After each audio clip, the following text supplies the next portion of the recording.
এখন যেই ভাষায় গালি দেওয়া লাগে তওবা করছি, সামনে ইলেকশন করবো, এই জন্য দিতে পারতেছি না। বন্ধুরা আমার, আপনাদের কাছে একটা কথা বলি, যেহেতু আওয়ামী লীগ এই কথাটাও বলতে পারে যে আমরা এখানে বসে রয়েছি, এখন আমরা আওয়ামী লীগের হেডকোয়ার্টারে যাব। ইট মাইরা তো আর কিছু করতে পারবেন না অত বড় বিল্ডিং এ, কারো শীর্ষে চাপাই রাখেন ওই পর্যন্ত। 10 মিনিট যাত্রা বিরতি পাবেন ওখানে ইনশাআল্লাহ।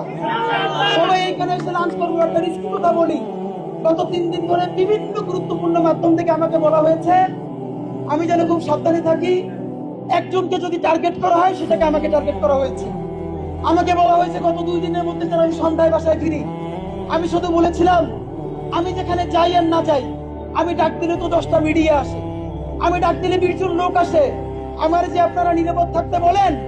আজকে যদি দেশে আর একটা গণহত্যা হয়, আমি বিশ্বাস করি আমি কোনো অ্যাসাইলাম চাইলে হয়তো আমি পাবো, কিন্তু যেই ভ্যানওয়ালা, সবজিওয়ালা, যেই মাদ্রাসার শিক্ষার্থী চিরতরে মারা গিয়ে তার বাবা মা তার সন্তানকে হারাই অসহায় হয়ে গেছে, সে কোন এম্বাসিতে অ্যাসাইলাম চাইবে বলেন? আমাকে অনেকে বলে আমাদেরকে তোমরা বেশি ইমোশনাল।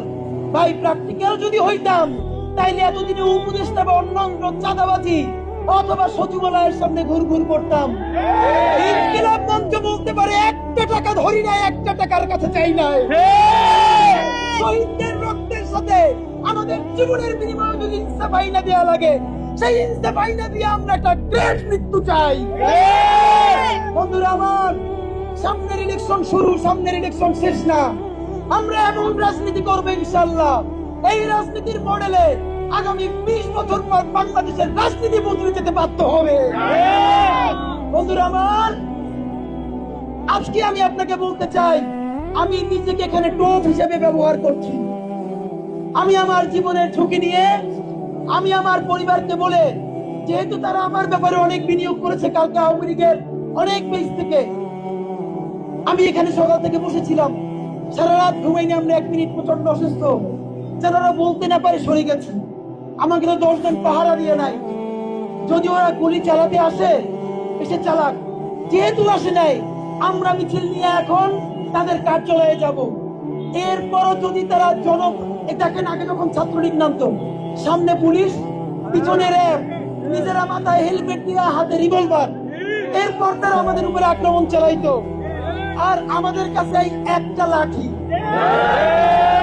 হেলমেট নাই, সামনে পিছনে পুলিশ নাই, পিস্তল নেই। ত্রিপুরা থেকে যে অস্ত্র বাংলাদেশে ঢুকাইছো, সেই অস্ত্র নিয়ে সামনে দাঁড়া। যদি আমরা সামনে থেকে পালাই, তাইলে জীবনে আর রাজপথে নামবো না।